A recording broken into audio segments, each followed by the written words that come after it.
ಒಂದು ಚೂರು ಕೂಡ ಸೋಡಾ ಪುಡಿ ಈಸ್ಟ್ ಹಾಕ್ಕೊಳ್ಳದೆ ಹೂವಿಗಿಂತಲೂ ಮೆದುವಾಗಿರುವಂತಹ ಮಲ್ಲಿಗೆ ಇಡ್ಲಿಗೆ, ಗರಿ ಗರಿ ದೋಸೆಗೆ, ಮಸಾಲೆ ದೋಸೆಗೆ, ಸೆಟ್ ದೋಸೆಗೆ, ಪ್ಲೇನ್ ದೋಸೆಗೆ ಹಿಟ್ಟನ್ನು ಚಿಟಿಕೆ ಹೊಡೆದಷ್ಟು ಸುಲಭದಲ್ಲಿ ಮಾಡಬೇಕಾ? ಹಾಗಾದರೆ ಈ ವಿಡಿಯೋನ ಮಿಸ್ ಮಾಡದೆ ಪೂರ್ತಿಯಾಗಿ ನೋಡಿ. ಹಲೋ, ನಮಸ್ಕಾರ ಎಲ್ರಿಗೂ, ಹೇಗಿದ್ದೀರಲ್ಲ? ಇವತ್ತಿನ ವಿಡಿಯೋದಲ್ಲಿ ಆ್ಯಕ್ಚುಲಾಗಿ ತುಂಬ ಜನ ನನ್ನ ಹತ್ರ ಕೇಳ್ತಾ ಇದ್ರು, ಮೇಡಮ್ ಈ ಮಲ್ಲಿಗೆ ಇಡ್ಲಿ ಮಳಿಗೆ ಅಂದರೆ ಮೆದುವಾಗಿರುವಂಥ ಇಡ್ಲಿ ಅಥವಾ ಸಣ್ಣ ಅಂತೀವಿ ಊರ ಕಡೆ, ಅದನ್ನ ಯಾವ ಥರ ಮಾಡೋದು ಮತ್ತು ಅದಕ್ಕೆ ಹಿಟ್ಟನ್ನು ಕಲಿಸೋದು ಹೇಗೆ ಅಂತ, ಅದು ಕೂಡ ಸೋಡಾ ಹಾಕೋದು. ಇವತ್ತಿನ ವಿಡಿಯೋದಲ್ಲಿ ನಾನು ಅದನ್ನೇ ಹೇಳ್ಕೊಡ್ತಾ ಇದ್ದೇನೆ. ಒಂದು ಚೂರು ಸೋಡಾ ಪುಡಿ ಅಥವಾ ಬೇಕಿಂಗ್ ಸೋಡಾ ಹಾಕದೆ ಮಲ್ಲಿಗೆ ಇಡ್ಲಿಗೆ ಹಿಟ್ಟನ್ನು ಮಾಡುವಂಥದ್ದು. ಹಾಗೆಯೇ ನಾವು ಹೋಟೆಲ್ಗಳಲ್ಲಿ ಪ್ಲೇನ್ ದೋಸೆ, ಮಸಾಲೆ ದೋಸೆ, ಗರಿ ಗರಿಯಾಗಿರುವಂಥ ದೋಸೆಗಳನ್ನು ತಿಂತೀವಲ್ವ, ಅದಕ್ಕೆ ಕೂಡ ಇದೇ ಹಿಟ್ಟು ಸಾಕು, ಈ ಒಂದೇ ಹಿಟ್ಟು ಸಾಕು. ಮತ್ತು ತುಂಬ ಬಗೆಯ ಐಟಮ್ಗಳನ್ನು ಹಾಕುವಂಥ ಅವಶ್ಯಕತೆ ಕೂಡ ಇಲ್ಲ. ನಾನು ಒಂದು 2 ಸೀಕ್ರೆಟ್ ಇಂಗ್ರೀಡಿಯೆಂಟ್ಸನ್ನು ಹೇಳ್ಕೊಡ್ತಾ ಇದ್ದೇನೆ. ಈ ವಿಡಿಯೋನ ನೋಡಿ, ಈ 2 ಇಂಗ್ರೀಡಿಯೆಂಟ್ಸ್ಗಳನ್ನು ನೀವು ಹಾಕಿದರೆ ಸಾಕು, ಮಲ್ಲಿಗೆ ಇಡ್ಲಿಗೆ, ದೋಸೆಗೆ ಎಲ್ಲ ಒಂದೇ ಹಿಟ್ಟಲ್ಲಿ ಮಾಡ್ಬೋದು. ಮತ್ತು 8ರಿಂದ 10 ಗಂಟೆ ಇಟ್ಟರೆ ಸಾಕು, ಸೂಪರಾಗಿ ಚೂರು ಕೂಡ ಸೋಡಾ ಹಾಕದೆ ಉದುಕು ಕೂಡ ಬರುತ್ತೆ. ವಿಡಿಯೋನ ಪೂರ್ತಿಯಾಗಿ ನೋಡಿ, ಅರ್ಧ ನೋಡಿದರೆ ನಿಮಗೇನು ಗೊತ್ತಾಗಲ್ಲ.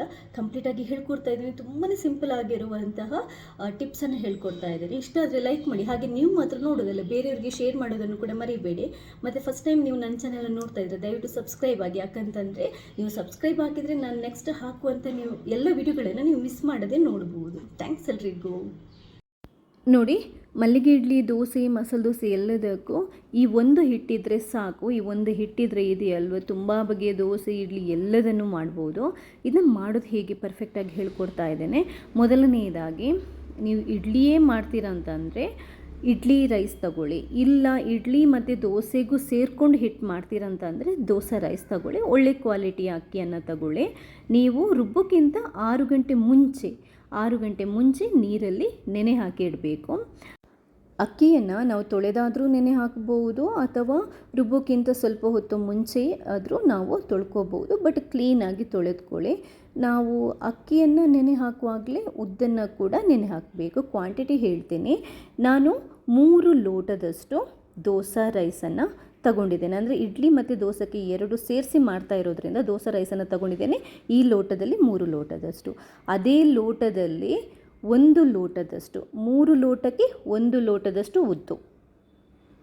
ನೋಡಿ, 1 ಲೋಟದಷ್ಟು ಉದ್ದನ್ನು ಕೂಡ ಅದೇ ಟೈಮಲ್ಲಿ ನೆನೆ ಹಾಕಿ ಒಂದು 6 ಗಂಟೆ ನೆನೆಯಲಿಕ್ಕೆ ಬಿಟ್ಟಿದ್ದೇನೆ. 6 ಗಂಟೆಗಿಂತ ಜಾಸ್ತಿ ಬೇಡ, 4ರಿಂದ 6 ಗಂಟೆ ಉದ್ದನ್ನು ನೆನೆ ಹಾಕಿದರೆ ಸಾಕು. ಅದಾದ ನಂತರ ನಾವು ಅದನ್ನ ತೊಳೆದುಕೊಂಡು ಕ್ಲೀನ್ ಮಾಡ್ಕೊಂಡು ಇಟ್ಕೊಳ್ಳೋಣ. ಇನ್ನೊಂದು ಸೀಕ್ರೆಟ್ ಇಂಗ್ರೀಡಿಯೆಂಟ್, ಈ ಇಡ್ಲಿ ಮಲ್ಲಿಗೆ ಥರ ಆಗಲಿಕ್ಕೆ ಅದು ಈ ಮಂಡಕ್ಕಿ.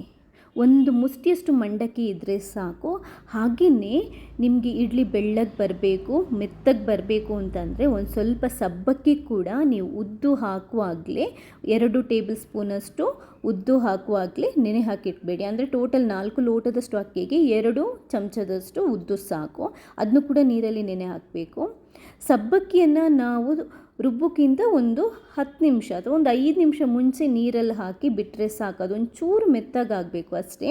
ಅಥವಾ ಆವಾಗಲೇ ನೀವು ನೀರು ಹಾಕಿ, ಸ್ವಲ್ಪ ಬಿಸಿನೀರು ಹಾಕಿ ಅದನ್ನ ಮೆತ್ತಗೆ ಮಾಡ್ಕೊಂಡು ಹಾಕ್ಕೊಂಡ್ರು ನಡೀತದೆ, ಇಲ್ಲ ಸ್ವಲ್ಪ ಹೊತ್ತು ನೆನೆ ಇಟ್ಟರು ನಡೀತದೆ, ಏನೂ ತೊಂದರೆ ಇಲ್ಲ. ಇನ್ನೊಂದು ನಮಗೆ ಇಂಗ್ರೀಡಿಯೆಂಟ್ ಏನು ಅಂತಂದರೆ ಅದು ಸ್ವಲ್ಪ ಅನ್ನ. ನಾನು ಕುಚ್ಚಲಕ್ಕಿ ಅನ್ನನ ತಗೊಂಡಿದ್ದೇನೆ. ನೀವು ವೈಟ್ ರೈಸ್ ಬೇಯಿಸಿರೋದಿದ್ರೂ ಕೂಡ ಹಾಕೋಬೋದು, ಏನೂ ತೊಂದರೆ ಇಲ್ಲ. ರುಬ್ಬೋಕ್ಕಿಂತ ಮುಂಚೆ ಎಲ್ಲದನ್ನು ಕ್ಲೀನಾಗಿ ತೊಳ್ಕೊಳ್ಳಿ. ಮತ್ತೊಂದು ಸರಿ ಹೇಳ್ತಾ ಇದ್ದೇನೆ.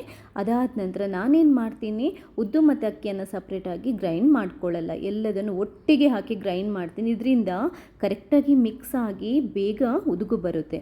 ಅದರಿಂದ ಅಕ್ಕಿ, ಅದಾದ ನಂತರ ತೊಳೆದಿಟ್ಟಂತಹ ಉದ್ದು, ಹಾಗೆಯೇ ಸಬ್ಬಕ್ಕಿ ಇದನ್ನು ಕೂಡ ಒಂಚೂರು ತೊಳೆದುಕೊಂಡು ಹಾಕ್ಕೊಳ್ಳಿ. ಹಾಗೆಯೇ ಅನ್ನ ಮತ್ತು ಮಂಡಕ್ಕಿ ಇದೆಯಲ್ವ ನೆನೆಸಿಟ್ಟಿರುವಂಥದ್ದು, ಅದನ್ನು ಕೂಡ ಹಿಂಡ್ಬಿಟ್ಟು ಹಾಕ್ಕೊಳ್ಳಿ. ನೀರು ಇವಾಗ ಫಸ್ಟ್ ನಾನು ಈ ಅಕ್ಕಿ ಮೆಷರ್ ಮಾಡಿ ಇಟ್ಟಿದ್ದೀನಲ್ವ, ಆ ಲೋಟದಲ್ಲಿ 2 ಲೋಟದಷ್ಟು ಹಾಕ್ಕೊತಾ ಇದ್ದೇನೆ ರುಬ್ಕೊಳ್ಳೋದಕ್ಕೆ.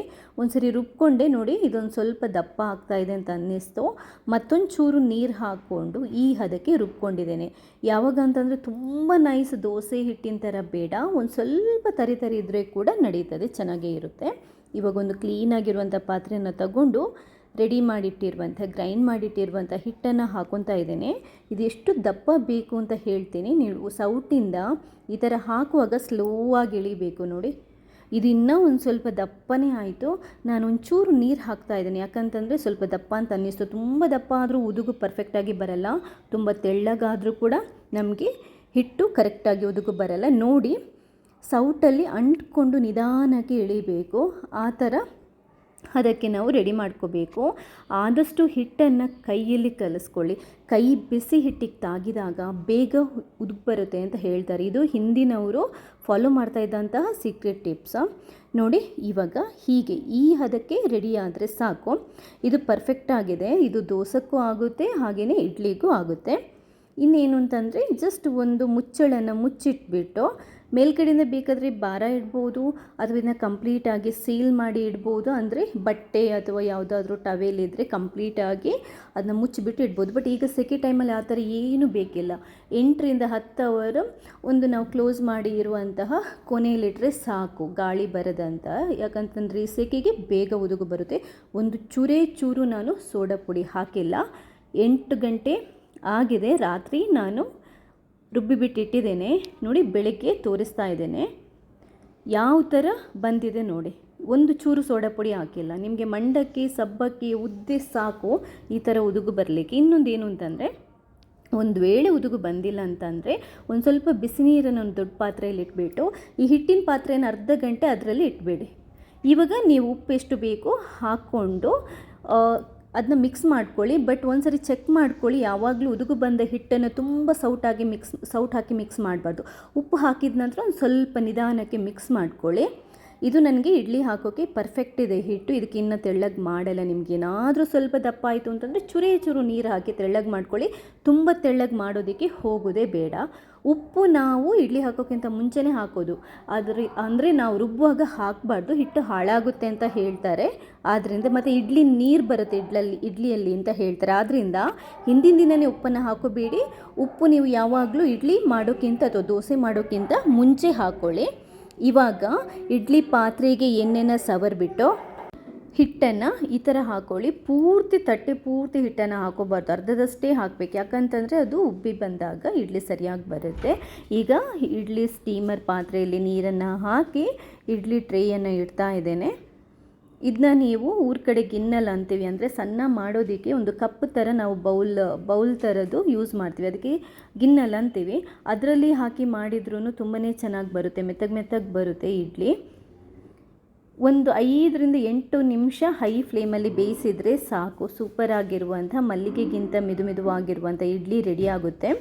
ಒಂದ್ಸರಿ ಇಡ್ಲಿ ಬೆಂದಾದ ನಂತರ ಸ್ಟವನ್ನು ಬಂದ್ ಮಾಡಿ ಅದಾದ ನಂತರ ಒಂದು ಒದ್ದೆ ಬಟ್ಟೆನ ಹರಡ್ಕೊಂಡು ಅದರ ಮೇಲೆ ಈ ಟ್ರೇಯನ್ನು ಇಟ್ಬಿಟ್ರೆ ನಾವು ಬೇಗ ಎಬ್ಬಿಸ್ಬೋದು, ಇಲ್ದಿದ್ರೆ ಅಂಟ್ಕೊಳ್ಳುತ್ತೆ. ಅದಕ್ಕೆ ನಾನು ಈ ಥರ ಮಾಡ್ತಾ ಇರ್ತೇನೆ. ಅಂದರೆ ತುಂಬ ಇರುವಾಗ ಕೂಡ ನಮಗೆ ಅದನ್ನ ಎಬ್ಸಕ್ಕೆ ಬರಲ್ಲ, ತುಂಬ ತಣ್ಣಗಾದ ನಂತರ ಕೂಡ ಎಬ್ಸಕ್ಕೆ ಬರಲ್ಲ. ಒಂದು ಸ್ವಲ್ಪ ಬಿಸಿ ಇರುವಾಗಲೇ ನಾವಿದನ್ನ ಎಬ್ಬಿಸಬೇಕು. ನೋಡಿ ನೀಟಾಗಿ ಬಂದಿದೆ. ನಿಮಗೆ ನೋಡಿದ್ರೇ ಗೊತ್ತಾಗುತ್ತೆ, ಅದರ ಇಡ್ಲಿ ಟೆಕ್ಸ್ಚರ್ ನೋಡಿದ್ರೇ ಗೊತ್ತಾಗುತ್ತೆ ಎಷ್ಟು ಚೆನ್ನಾಗಿ, ಎಷ್ಟು ಪರ್ಫೆಕ್ಟಾಗಿ ಬಂದಿದೆ ಅಂತ. ನೋಡಿ ಸೂಪರ್ ಆಗಿರುವಂಥ ಮಲ್ಲಿಗೆ ಇಡ್ಲಿ ರೆಡಿ ಆಗಿದೆ. ಇದೇ ಹಿಟ್ಟಲ್ಲಿ ನೀವು ಮಸಾಲೆ ದೋಸೆ ಮಾಡ್ಬೋದು, ಪ್ಲೇನ್ ದೋಸೆ ಮಾಡ್ಬೋದು, ಉತ್ತಪ್ಪ ಮಾಡ್ಬೋದು, ಹಾಗೆಯೇ ಬೇರೆ ಬೇರೆ ಥರದ ಈರುಳ್ಳಿ ದೋಸೆ ಥರ ಯಾವುದು ಬೇಕಾದರೂ ಮಾಡ್ಬೋದು. ಒಂದು ಹಿಟ್ಟು ಮಲ್ಟಿಪಲ್ ಪರ್ಪಸ್ಗೆ ನಮಗೆ ಯೂಸ್ ಆಗುತ್ತೆ. ಈ ವಿಡಿಯೋ ನಿಮಗೆ ಇಷ್ಟ ಆದರೆ ಲೈಕ್ ಮಾಡಿ. ನೋಡಿ ನಾನು ಅದೇ ಹಿಟ್ಟಲ್ಲಿ ದೋಸೆ ಕೂಡ ಹಾಕ್ತಾ ಇದ್ದೇನೆ. ಎಷ್ಟು ಚೆನ್ನಾಗಿ ಬರ್ತಾ ಇದೆ ನೋಡಿ. ಈ ದೋಸೆ ತುಂಬಾ ಚೆನ್ನಾಗಿರುತ್ತೆ, ಮೆತ್ತಗಾಗಿ. ನೀವು ತೆಳ್ಳಗೆ ಬೇಕಾದರೂ ಬಿಡಿಸ್ಕೋಬಹುದು ಅಥವಾ ಸ್ವಲ್ಪ ದಪ್ಪನೂ ಬಿಡ್ಬೋದು. ನೋಡಿ ಎಷ್ಟು ಚೆನ್ನಾಗಿ ಬಂದಿದೆ ಅಂತ. ಇಷ್ಟೇ. ವಿಡಿಯೋ ಇಷ್ಟ ಆದರೆ ಲೈಕ್ ಮಾಡಿ, ಬೇರೆಯವ್ರಿಗೆ ಶೇರ್ ಮಾಡೋದನ್ನು ಕೂಡ ಮರೆಯಬೇಡಿ. ಥ್ಯಾಂಕ್ಸ್ ಎಲ್ರಿಗೂ.